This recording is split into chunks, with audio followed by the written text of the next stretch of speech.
पूरे देश में से कौन से राज्य से इस प्रकार की लिस्ट रेलवे मंत्रालय ने मंगाई है मुझे मालूम नहीं। महाराष्ट्र सरकार का जो काम है इस मामले में बहुत ही बढ़िया तरीके से चल रहा है।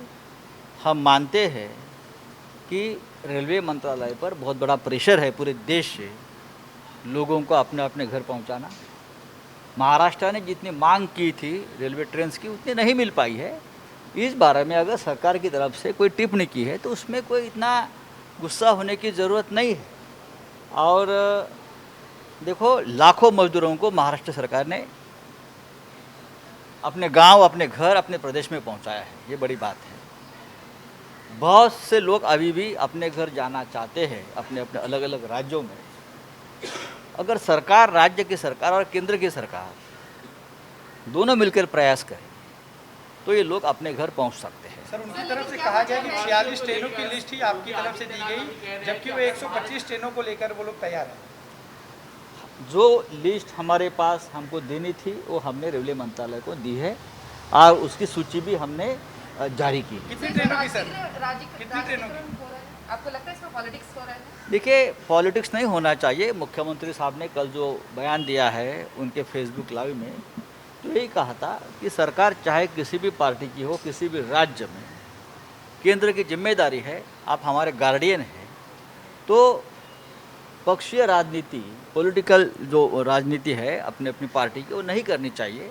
और ये देश हमारा है, सभी राज्य हमारे हैं। बीजेपी की तरफ से अभी महाराष्ट्र के बीजेपी के नेता जिस तरह से ब्लैक फ्लैग, काले झंडे दिखा रहे थे और दिखा रहे हैं, उससे तो लगता है कि इस संकट में भी कोई राजनीतिक दल अपनी अपनी राजनीतिक रोटियां सेकना चाहते हैं। सर, योगी आदित्यनाथ ने निशाना साधा है। उनका कहना था कि जिस तरह से सौतेली माँ भी बनकर महाराष्ट्र सरकार ने मदद नहीं की।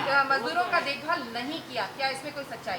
जो लाखों मजदूर मुंबई से और महाराष्ट्र से यूपी तक हमने पहुंचाए हैं। कुछ लोग चल कर गए, वो हमारी जिम्मेदारी नहीं है, वो केंद्र की जिम्मेदारी है। तो अगर आप उनका सार्वमत लें, उनसे बातचीत करें, तो उनके मन में और दिमाग से एक ही नारा घूमेगा, जय महाराष्ट्र। अभी उत्तर प्रदेश के मुख्यमंत्री योगी आदित्यनाथ कह रहे हैं कि महाराष्ट्र में अगर वापस आना है तो वापस परवानगी लेनी पड़ेगी, परमिशन लेनी पड़ेगी आपको। अभी ये योगी, देखिए, इस प्रकार की भाषा हमने नहीं की है।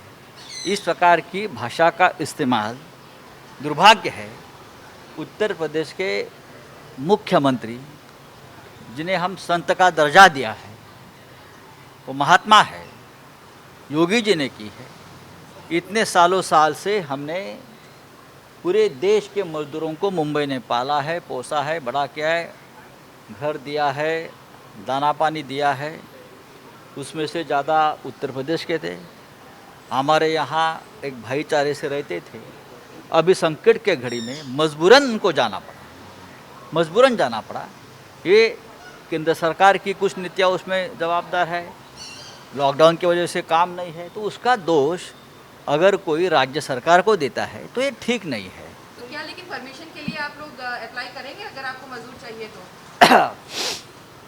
अब अपने लोगों को अगर वो महाराष्ट्र में या और किसी राज्य में नहीं भेजना चाहते तो वो राज्य की जिम्मेदारी, हमारे क्या जिम्मेदारी है? सर, एक सवाल सर, आप गवर्नर से मिल रहे हैं और इसके साथ ही शरद पवार जी भी मिल रहे हैं।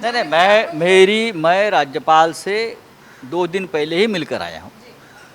मेरी बातचीत ठीक तरह से हुई उनसे। बहुत सी जानकारी राज्यपाल साहब ने मुझे दिया, हमने भी उनको दी है।